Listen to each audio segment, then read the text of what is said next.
नमस्कार, मैं हूं आपके साथ मयंक। आज 7 तारीख है। पिछले 12 घंटे के अंदर ईरान, अमेरिका और इजराइल से जुड़े सारे अपडेट्स मैं आपको बताऊंगा। देखिए, इस वक्त की सबसे अहम खबर, ईरान के करीब मौजूद है डोनाल्ड ट्रंप। ठीक सुना आपने, अमेरिका का राष्ट्रपति डोनाल्ड ट्रंप इस वक्त ईरान के करीब मौजूद है। आप सोच में पड़ गए होंगे कि मैं कहाँ की बात कर रहा हूँ। देखिए, इस समय डोनाल्ड ट्रंप तुर्की में है, अंकारा में मौजूद है। दरअसल 7 और 8 जुलाई को नेटो का 36वां शिखर सम्मेलन यहाँ पर आयोजित हो रहा है, अंकारा में, तुर्की में। अब देखिए, तुर्की और ईरान की सीमा लगी हुई है, करीब 500 किलोमीटर की सीमा है ईरान और तुर्की के बीच। और अगर आप डिस्टेंस की बात करें, अगर आप तेहरान से ही बात कर लें, तुर्की की अंकारा के डिस्टेंस की बात करें, तो शायद 1400-1500 किलोमीटर से ज़्यादा डिस्टेंस नहीं है। तो इस वक्त बेहद कम दूरी पर डोनाल्ड ट्रंप मौजूद है, तेहरान के। वो तेहरान जहां पर इस समय करोड़ों लोग जमा हैं और death to America, death to Donald Trump के नारे लगा रहे हैं। यानी अगर थोड़ा और जोर से आवाज लगाए तो तुर्की तक ये आवाज पहुंच जाएगी, अंकारा तक आवाज पहुंच जाएगी। डोनाल्ड ट्रंप वॉशिंगटन में बैठे बैठे तेहरान की तस्वीरें देख के हैरान थे, जमीन खिसक गई उनके पैरों तले कि 2 करोड़ लोग एक साथ खामने साहब जिंदाबाद के नारे लगा रहे थे। कि मैं कमेंट्स पढ़ रहा था, कुछ कमेंट आते हैं मेरे वीडियो में। एक शख्स ने कमेंट किया कि सपने में भी डोनाल्ड ट्रंप ये नहीं सोच सकता कि कोई इसकी ऐसी इज्जत करेगा। बिल्कुल सही कहा। जो कमेंट जिस भाई साहब का था, मैं नाम भूल गया ये, लेकिन बात बिल्कुल सही है। ऐसी इज्जत तो छोड़िए, इसकी 1% इज्जत भी नसीब ना हो। तो अब देखिए, कहानी ये है कि तुर्की में जो है वो नेटो का शिखर सम्मेलन हो रहा है और डोनाल्ड ट्रंप वहाँ पर मौजूद हैं, इसमें शिरकत करेंगे। कई देश के नेताओं से उनकी मुलाकात होगी। देखिए, अब खबर बताएं आपको। Trump's trip will be brief. He is expected to leave the White House Monday night and return to the US on Wednesday evening. यानी वो सोमवार को निकले और बुधवार को ही जो है वो वापस पहुंच जाएंगे। While in Turkey, the president is expected to take part in bilateral meeting with Turkish president and Ukrainian president Vladimir Zelensky and participate in a number of working sessions. वो वहाँ पर एर्दोगान से मिलेंगे, जेलेंस्की से मिलेंगे, लेकिन सब कार्यक्रम फटाफट किए जा रहे हैं ताकि उनको ज़्यादा देर नहीं रुकना पड़े और चंद घंटों में ही सब कुछ निपटा के जो है वो वापस निकल जाना चाहते हैं। ये है खौफ, ईरान का खौफ, ईरान की मिसाइल्स का खौफ। वही मिसाइल्स जिसने 16-17 बेस जला डाले अमेरिका के, वही मिसाइल्स जिसने F-35 गिरा दिया, वही मिसाइल्स जिसने हॉर्मुज में घुटने पर ला दिया, वही मिसाइल्स जिसने नेतन्याहू के सारे सपने चूर चूर कर दिए, वही मिसाइल्स जो ट्रंप सपने देख रहे थे कि सत्ता परिवर्तन होगा। आज देखिए हाल कैसा है। ईरान का बच्चा अली खामेनी साहब के साथ खड़ा हुआ, और मैंने तो ऐसा फ्यूनरल नहीं देखा आज तक। आपने देखा होगा, कभी याद आ रही है तो बताइए कोई नेता। अच्छा, एक कल, चलिए पहले खबर निपटा लें हम। ये जो फ्यूनरल की तस्वीरें आई हैं, ऐसी तस्वीरें आप देखिए, कहीं आपको कभी किसी नेता के फ्यूनरल में ऐसी तस्वीरें दिखाई दी? रातों को सड़कों पर लोग जमा हैं, वो सिर्फ उस कॉफिन को देखना चाहते हैं, उस ताबूत को देखना चाहते हैं, उसको छूना चाहते हैं एक बार। और जिस कॉफिन में, जिस आइस एक केज था, बॉक्स था जिसमें रखा गया था अली खामेनी साहब का शव, अब वहाँ से हटा दिया गया, शिफ्ट कर दिया गया, लेकिन वो खाली जो बक्सा है वो वहाँ पर रखा हुआ है। लोग आते हैं, उसको भी छू के जा रहे हैं, उसको भी छू के अपने सीने पर हाथ लगा रहे हैं। ये थे अली खामेनी साहब, कोई सोच भी नहीं सकता। अब देखिए, इन हालात में नेटो का बड़ा अहम बैठक है, और उसमें एक तो बड़ी खबर ये है कि डोनाल्ड ट्रंप ने तुर्की को जो जेट इंजन बेचने की डील है 6,600 करोड़ की, इस पर सिग्नेचर कर दिए हैं। हालांकि कांग्रेस तैयार नहीं है, अमेरिका की संसद इसके लिए तैयार नहीं है, लेकिन फिर भी डोनाल्ड ट्रंप ने इस पर साइन कर दिए। इसके साथ ही दूसरी बड़ी खबर यह है कि जो खाड़ी देश है, हम पहले भी इस पर मैं बात बता चुका हूँ, कई खाड़ी देशों से तेजी के साथ अमेरिका अपने बेसेस शिफ्ट कर रहा है इजराइल। यानी आप देखिए असल में हो क्या रहा है, इस बात को समझना पड़ेगा।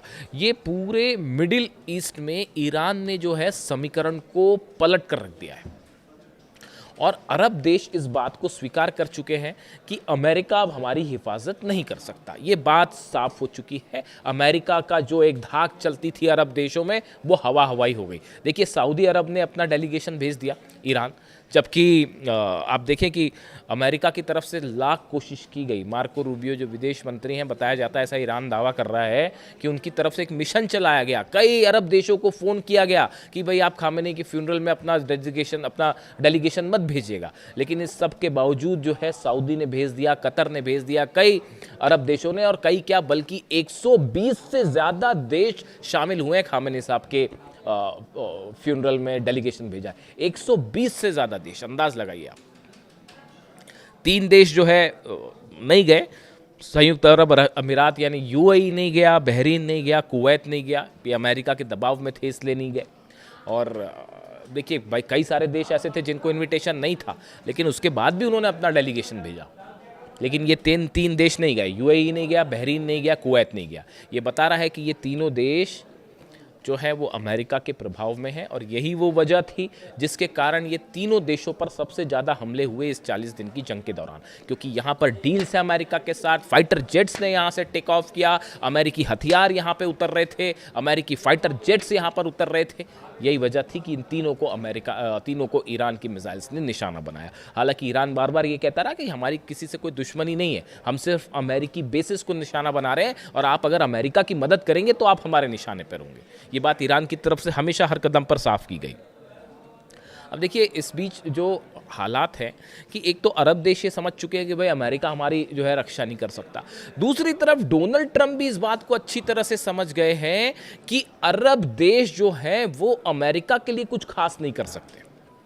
यानी अगर ईरान से जंग करनी होगी तो अरब देश कोई खास मदद नहीं कर सकते। अब आप देखिए क्या हो सकता है। पहली बात तो जहाँ तक सऊदी की बात है, मैं आपको बताऊँ, सऊदी ने डेवलपमेंट्स जो बताते हैं, अंदर की स्टोरीज जो बता रही है वो कि सऊदी और ईरान के रिलेशनशिप भले कैसे भी हों, लेकिन मोहम्मद बिन सलमान इस बात के लिए तैयार नहीं है कि आप हमारे बेसिस का इस्तेमाल ईरान पर हमले के लिए करें।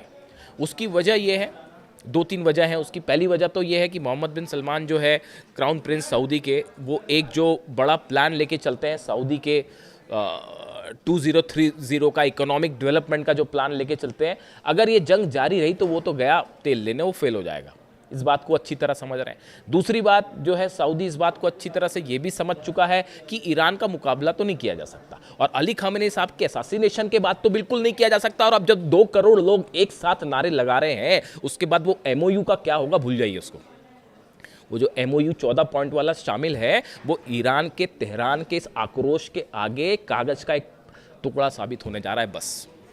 ऐसा भयंकर गुस्सा अगर आप वीडियोस देखते हो वहाँ के, जो तेहरान से आ रहे हैं, जो ईरान से आ रहे हैं, 2 करोड़ लोग अगर एक साथ नारे लगाएं, death to America, death to Donald Trump, death to Netanyahu, तो आप सोचिए उस देश में, उस मुल्क में कितनी मोहब्बत थी अली खामेनी साहब के लिए, अपने सुप्रीम लीडर के लिए। और जब उनकी 14 महीने की जो ग्रैंड डॉटर का ताबूत सामने आया, पूरा ईरान आंसुओं से और आक्रोश से सराबोर है इस समय। और इसीलिए इस बात को भांप रहा है, इजराइल भी देख रहा है इसको बैठे बैठे, इस गुस्से को इजराइल भी देख रहा है, इस गुस्से को डोनाल्ड ट्रंप भी समझ रहे हैं, जेडी वेंस भी समझ रहे हैं। इसीलिए जेडी वेंस क्या कह रहे हैं, जेडी वेंस का बयान आया उपराष्ट्रपति का कि भाई अगर ईरान ने MOU का पालन नहीं किया तो जो है उसका अंजाम बुरा होगा। यानी जेडी वेंस को भी ये लगने लग गया है कि ये जो बवंडर उठ रहा है ईरान से, गुस्से का बवंडर, ये सब कुछ जलाकर राख कर देगा।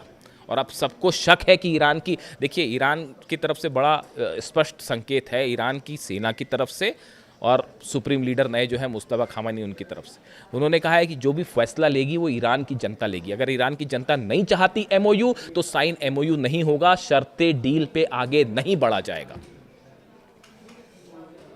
एक ग्रुप है ईरान में कुछ नेताओं का जो शायद, देखिए देशभक्त वो भी हैं और वो लेकिन डील करके आगे बढ़ना चाहते हैं। शायद वो ये सोचते होंगे कि ईरान में शांति आए, लोगों को रोज़गार मिले, इकोनॉमिक डेवलपमेंट हो, इस तरह की बातें कुछ गुट के मन में हो सकती हैं। कुछ नेता हैं जो थोड़े सॉफ्ट रुख रखते हैं डील को लेकर। लेकिन ईरान की जनता का मूड इस समय क्या है वो आप देख सकते हैं उन नारों में, उन लाल झंडों में और वो स्लोगन्स जो लिखे हुए हैं उसमें। तो ऐसे हालात में देखिए जेडी वेंस को भी ये लग रहा है कि अब MOU तो गड़बड़ है भाई। डोनाल्ड ट्रंप का जो है वो भी बयान आया है, उन्होंने कहा है कि आगे आगे देखिए होता है क्या, और अगर जो है MOU पे बात नहीं बनी तो फिर से हमले होंगे। अब ऐसी हालात में जेडी वेंस को भी डर सता रहा है कि भाई MOU तो गया, ट्रंप को भी सता रहा है कि MOU गया, अरब देश अमेरिका की मदद नहीं कर सकते, अमेरिका अरब की मदद नहीं कर सकता, तो फिर क्या किया जाए, तो फिर तुर्की से यारी बढ़ाई जाए।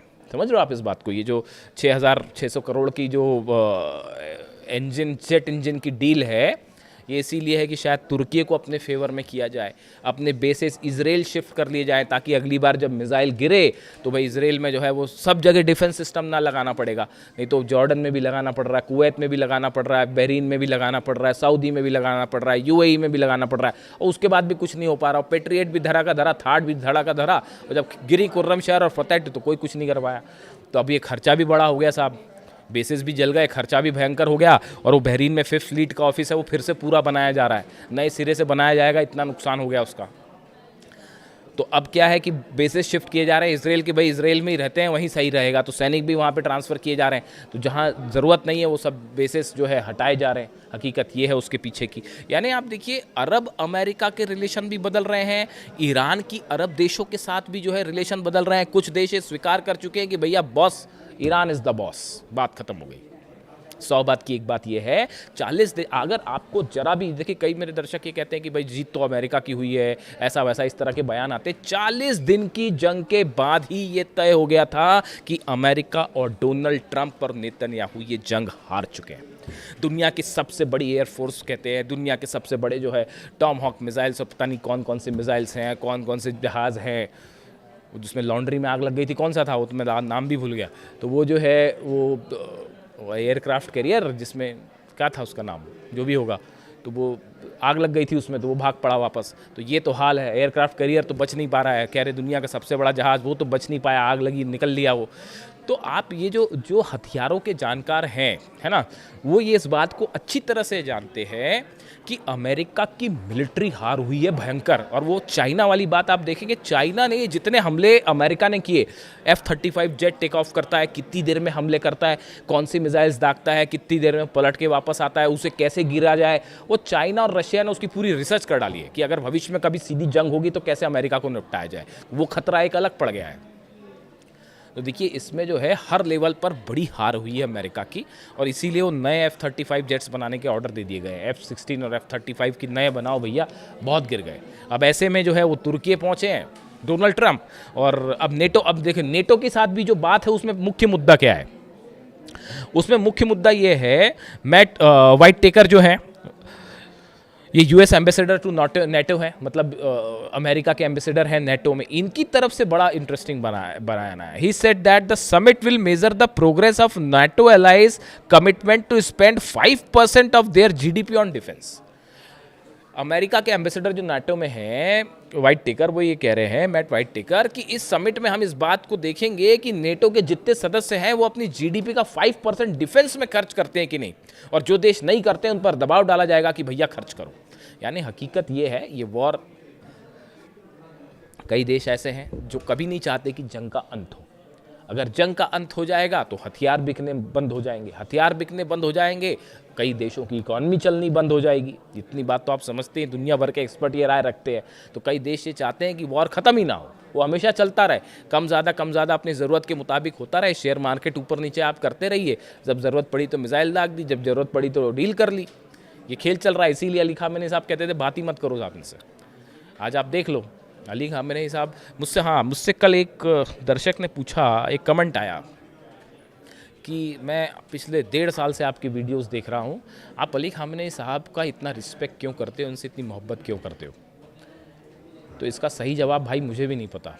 ऑनेस्टली स्पीकिंग मैं भी कई बार इस बात को लेकर हैरान होता हूँ कि देखिए कई बार होता है आप कुछ लोगों को से प्रभावित होते हैं, आप उनके संपर्क में भले ना भी आएँ डायरेक्ट, लेकिन उनके विचारों से, उनकी बातों से आप प्रभावित होते हैं। और आप देखिए कई सारे एस्पेक्ट ऐसे हैं अली खामेनी साहब की। आप वर्तमान में जो लीडर्स हैं, वर्ल्ड लीडर्स या पिछली पूरी शताब्दी के वर्ल्ड लीडर्स देखिए, इतनी बड़ी फ़ैन फॉलोइंग किस लीडर की है? आप देखिए जरा, आप ईरान पर नज़र डालिए, आप दुनिया पर नज़र डालिए, इतनी बड़ी फ़ैन फॉलोइंग क्या किसी और लीडर की थी?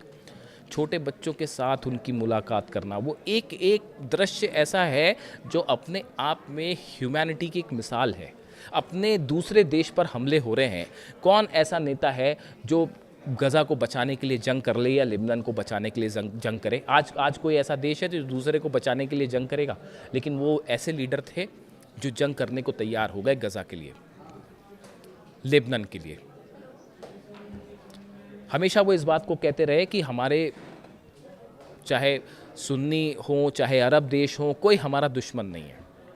हम सबके साथ अच्छे रिलेशन चाहते हैं। हमारे सबसे बड़ा जो गोल है वो है ह्यूमैनिटी, इंसानियत। आप देखिए ऑस्ट्रेलिया में जब ज्यूस पर हमला हुआ तो ईरान ने उसका विरोध किया, आप उसके खिलाफ बयान दिया कि भाई हमारी इजराइल से जंग है, इजराइल की सेना से जंग है, उन लोगों से जंग है जो तेल के लिए खून बहाते हैं, जो गजा में मासूमों को मारते हैं, उनसे हमारी जंग है। लेकिन जो इजराइल के आम नागरिक हैं उनसे हमारी कोई जंग नहीं है। उसका विरोध किया ईरान ने कि आप कहीं पे भी गन लेके चले जाएं और किसी को भी मार दें, उसका विरोध किया ईरान ने। ये एग्जाम्पल था एक रिस्पॉन्सिबल देश का। और ईरान की तरफ से सबसे पहले जिन देशों ने क्रिटिसाइज किया उसमें ईरान शामिल था।